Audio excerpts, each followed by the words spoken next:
परिवार assistant professor in chemistry government girls college Chomu. आज हम बीएससी पार्ट थर्ड में नेक्स्ट जो टॉपिक पढ़ रहे हैं वो वाइब्रेशनल स्पेक्ट्रोस्कोपी या इंफ्रारेड स्पेक्ट्रोस्कोपी पढ़ रहे हैं। मैंने जैसे कल आपको बताया था कि कल हम ये सब चीज़ें पढ़ेंगे और आज हम ये स्टार्ट कर रहे हैं वाइब्रेशनल स्पेक्ट्रोस्कोपी।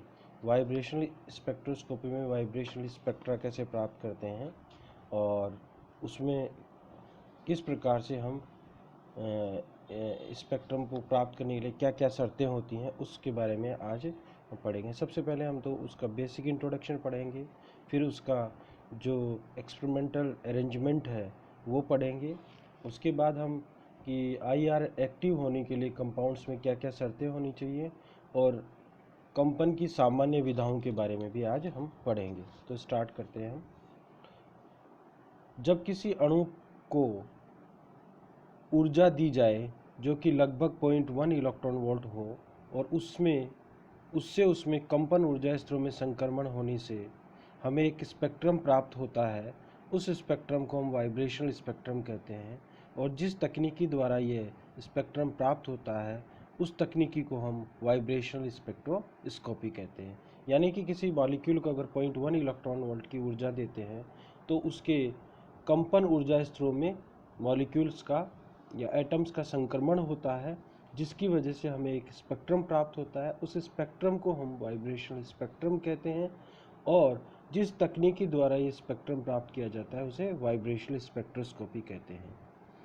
क्योंकि इसमें आईआर रीजन की विकिरणों की आवश्यकता होती है या उपयोग होता है, अतः इसे आईआर स्पेक्ट्रोस्कोपी भी कहते हैं।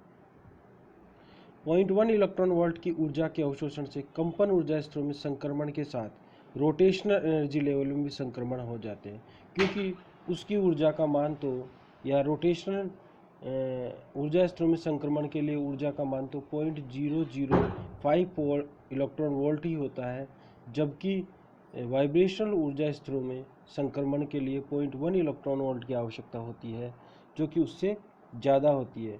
तो रोटेशनल जो ऊर्जा स्तरों में संक्रमण तो आसानी से हो जाते हैं।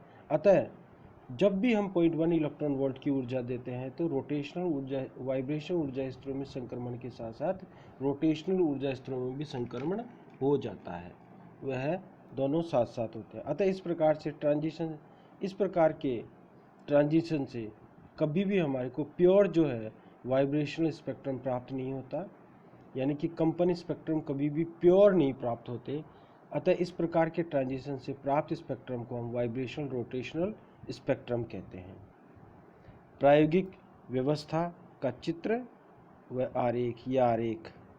अब देखिए, जैसा मैंने आपको पहले बता चुका हूँ मैं बेसिक्स में कि किसी भी स्पेक्ट्रम को प्राप्त करने के लिए उसका जो इंस्ट्रूमेंट होता है उसमें क्या क्या होता है। सोर्स होता है, सैंपल ट्यूब होता है, सॉल्वेंट होता है, सैंपल होता है, मोनोक्रोमेटर होता है, डिटेक्टर होता है, रिकॉर्डर। एक बार पुनः अपन शॉर्ट में हम पढ़ लेते हैं कि इसमें कौन कौन से सोर्स होते हैं। यदि नियर आईआर और ऑर्डिनरी आईआर अगर यूज़ करते हैं तो सोर्स हमें नस्ट ग्लोवर की आवश्यकता होती है। नस्ट ग्लोवर 2 mm चौड़ा और 30 mm लंबी एक जिरकोनियम, सीजियम और थोरियम के ऑक्साइडों के मिश्रण की छड़ होती है। इसे 1500 से 2000 डिग्री सेंटीग्रेड तक विद्युत द्वारा गर्म करते हैं। जबकि फार आईआर रीजन में जो सोर्स या फार आईआर रीजन की अगर हमारे को लाइट उत्पन्न करनी है, विकिरण उत्पन्न करनी है, रेडिएशन उत्पन्न करनी है, तो हमारे को सोर्स जो यूज होगा वो वेल्स बैक लैंप और हाई प्रेशर मर्करी आर्क की आवश्यकता होगी। मोनोक्रोमेटर जो होगा वो प्रिज्म या ग्रेटिंग होती है, या जो प्रिज्म या घूम सकने वाली ग्रेटिंग होती है, जिसे क्षार धातु के हैलाइड द्वारा बनाया जाता है, जैसे NaCl है, KBr है, एट्सेट्रा। सैंपल ट्यूब जो होती है वह उसी की बनी रहती है जिसका मोनोक्रोमेटर होता है, NaCl KBr की। सॉल्वेंट जो होता है वह अध्रुवीय विलायक की आवश्यकता होती है, जैसे CH2 है, CHCl3 है, CCl4 है, बेंजीन है, एट्सेट्रा। अगर सॉलिड सैंपल हो तो हमारे को NaCl KBr की आवश्यकता होती है। डिटेक्टर हमारे को थर्मोपाइल और वोलोमीटर की आवश्यकता होती है। अब देखिए, कौन से मॉलिक्यूल्स या कौन से यौगिक हमारे को आईआर स्पेक्ट्रम देंगे या किसकी हम आईआर स्पेक्ट्रम प्राप्त कर सकते हैं।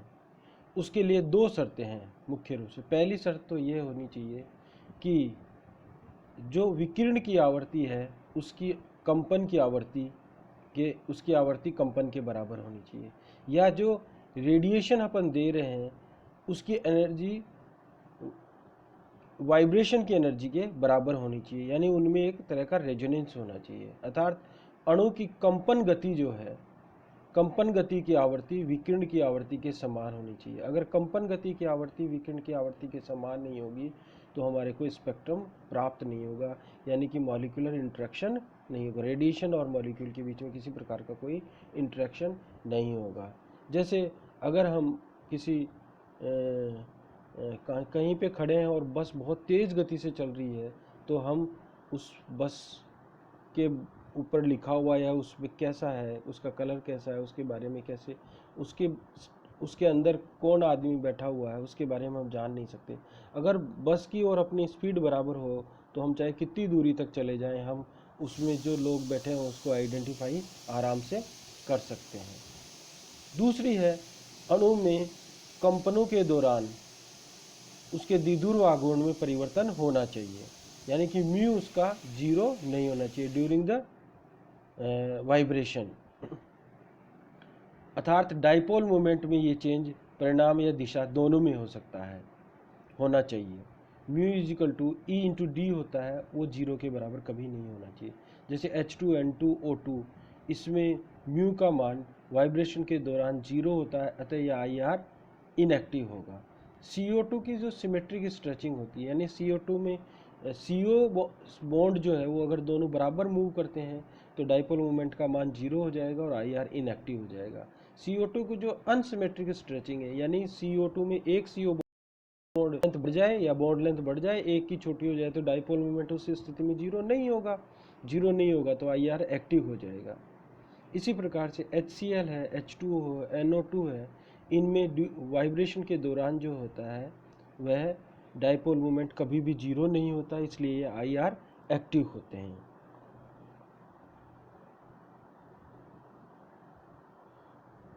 ये IR एक्टिव होते हैं। अब देखिए हम बात करते हैं आगे कंपन की सामान्य विधाएं। Normal mode of vibration. Normal mode of vibration किसे कहते हैं? एक बहुपरमाणुक अणु में कंपन की सामान्य विधा गति की वह अवस्था है जिसमें प्रत्येक परमाणु अपनी सामान्य अवस्था से इधर उधर सरल आवर्ती करता हो तथा एक ही आवृत्ति से एवं समान कला से गतिमान रहता हो। यानी कि एक बहुपरमाणु अणु है जिसमें जितने भी कंपन करने वाले परमाणु हैं उस अणु में वह अपनी नॉर्मल बीच की पोजीशन से इधर उधर जो है जितनी एक तरफ मूव करते हैं उतनी तरफ दूसरी तरफ मूव करने चाहिए, और उनकी जो कला और आवृत्ति है, फ्रीक्वेंसी है, वो समान होनी चाहिए, तभी वो क्या करेंगे, नॉर्मल मोड ऑफ वाइब्रेशन कहलाएगा। इंग्लिश में अपन इस तरह से कहते हैं कि a normal mode of vibration defined as a molecular motion in which all atoms in molecule vibrate with same equilibrium with same frequency at all and all atoms pass through their equilibrium position simultaneously। अब कंपन की सामान्य विधा ज्ञात करने के लिए मैंने आपको पहले बता चुका है, डिग्री ऑफ फ्रीडम निकालने के लिए लीनियर मोशन, अगर लीनियर मॉलिक्यूल होगा तो उसके लिए फॉर्मूला लगेगा 3n-5 और नॉन लीनियर के लिए लगेगा 3n-6। अब हम कितनी तरह की नॉर्मल मोड ऑफ वाइब्रेशंस होते हैं या फंडामेंटल वाइब्रेशन कितने हैं? नॉर्मल मोड ऑफ वाइब्रेशन जो है वो दो प्रकार के होते हैं, स्ट्रेचिंग और बेंडिंग। स्ट्रेचिंग यानी कि तनन और बेंडिंग यानी बंकन। तनन में जो है वो हमेशा बॉन्ड लेंथ में परिवर्तन आता है, बॉन्ड्स के बीच में जो बॉन्ड लेंथ होता है उसमें चेंज आता है, जबकि बंकन में जो हमें बॉन्ड एंगल में चेंज आता है।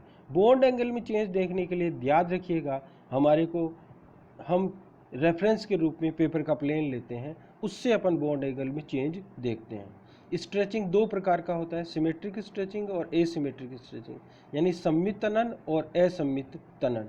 जैसे मैंने CH2 बॉन्ड में दिखा रखा है, सममित त्वरण में दोनों CH बॉन्ड जो है एक बार बाहर जा रहे हैं, एक बार अंदर आ रहे हैं, यानी कि इनकी बॉन्ड लेंथ हमेशा कंपन के दौरान दोनों बॉन्ड्स की सेम रहती है।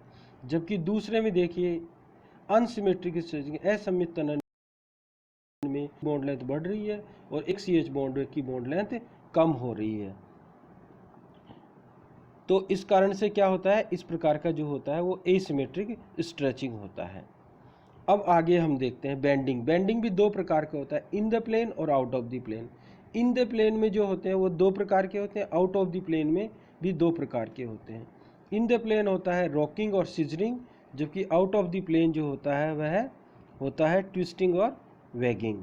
इस प्रकार का रॉकिंग जो होता है वो पेंडुलम की तरह होता है, सिजरिंग जो होता है वो कैंची नुमा होता है, ट्विस्टिंग मतलब एक दूसरे ट्विस्ट होना, और वैगिंग मतलब बंदर की तरह जो वैग करना, बंदर की तरह नीचे से ऊपर की तरफ जाना।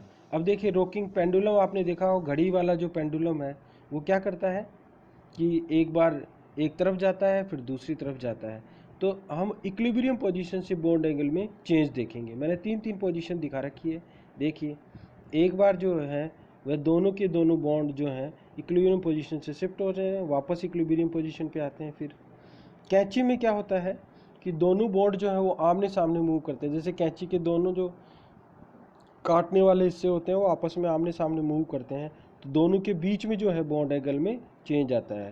तो और पर ये देखते हैं कि हम कि जो साइड में जो है, यानी कि हम अगर जहाँ दोनों जो उसके काटने वाले हैं वो जहाँ से बंधे होते हैं वहाँ से और वहाँ पे अपन पेपर का प्लेन लगा के देखते हैं, तो बॉन्ड एंगल में वहाँ कितना चेंज आता है उसके अनुसार हम देखते हैं कि कितना चेंज आता है। ट्विस्टिंग में देखिए जैसे एक ट्विस्ट हो गया, दूसरा फिर वापस इक्विलिब्रियम पोजीशन पे आ गया, या दोनों अंगुलियों को आप एक को आगे ले जाओ और एक अगर आप अंगुली रखो इस CH2 के जैसे, मतलब दो अंगुलियां जहाँ मिलती हैं वहाँ कार्बन मानो और दोनों अंगुलियों को ऊपर आप बॉन्ड मान लो और दोनों अंगुलियों के कोणों पर अगर आप हाइड्रोजन मान लो तो उनको एक को अपनी तरफ ले आओ एक को दूसरी तरफ ले आओ। इस प्रकार का जो पोजीशन होता है वो ट्विस्टिंग होता है। ये इसमें भी अपन रेफरेंस पेपर के प्लेन से देखते हैं, यानी जहाँ से दोनों अंगुलियाँ जुड़ी हुई हैं वहाँ से देखते हैं तो हमारे को बॉन्ड एंगल में चेंजेज पता चलती हैं। बंदर की तरह बंदर पहले तो नीचे होता है और फिर एकदम 180 का टर्न करके ऊपर चला जाता है, फिर वापस नीचे आ जाता है, फिर ऊपर चला जाता है। इस प्रकार का जो होता है वो आउट ऑफ द प्लेन होता है, जो मोड ऑफ वाइब्रेशन होता है। इस प्रकार से हमारे पास जो मोड ऑफ वाइब्रेशन है वो दो प्रकार के हो गए, स्ट्रेचिंग और बेंडिंग। स्ट्रेचिंग दो प्रकार के हो गए, सिमेट्रिक और अनसिमेट्रिक। बेंडिंग भी दो प्रकार के हो गए, इन द प्लेन और आउट ऑफ द प्लेन। और इन द प्लेन भी दो प्रकार के हो गए, रॉकिंग और scissoring. Out of the plane भी दो प्रकार के हो गए, ट्विस्टिंग और वैगिंग। अब हम एक विशेष प्रकार का जो होता है मॉलिक्यूल्स में वाइब्रेशन, उसे ब्रीदिंग वाइब्रेशन कहते हैं। जब कोई साइक्लिक कंपाउंड होता है तो उसके जो सारे के सारे बॉन्ड जो होते हैं एक बार सिकुड़ते हैं और एक बार फैलते हैं, जैसे फेफड़े एक बार सिकुड़ते हैं एक बार फैलते हैं। इस प्रकार का जो है, यानी कि एक बार बॉन्ड लेंथ में कमी आती है और एक बार बॉन्ड लेंथ में बढ़ोतरी होती है, सभी बॉन्ड लेंथ में। ये साइक्लिक कंपाउंड्स में होता है। तो इस प्रकार का जो होता है उसे ब्रीदिंग वाइब्रेशंस कहते हैं। अब दो इम्पोर्टेंट बात आपको हमेशा याद रखनी है, stretching requires more energy than bending. और स्ट्रेचिंग में जो एनर्जी की आवश्यकता होती है वो बेंडिंग से ज़्यादा होती है। ठीक इसी प्रकार से asymmetric stretching requires more energy than symmetric stretching. Asymmetric stretching में जो एनर्जी होती है उसमें ज़्यादा की आवश्यकता होती है, जबकि सिमेट्रिक स्ट्रेचिंग में कम की आवश्यकता होती है। धन्यवाद। अब नेक्स्ट अपन क्लास में पढ़ेंगे vibration spectra for a simple harmonic oscillator. Thank you.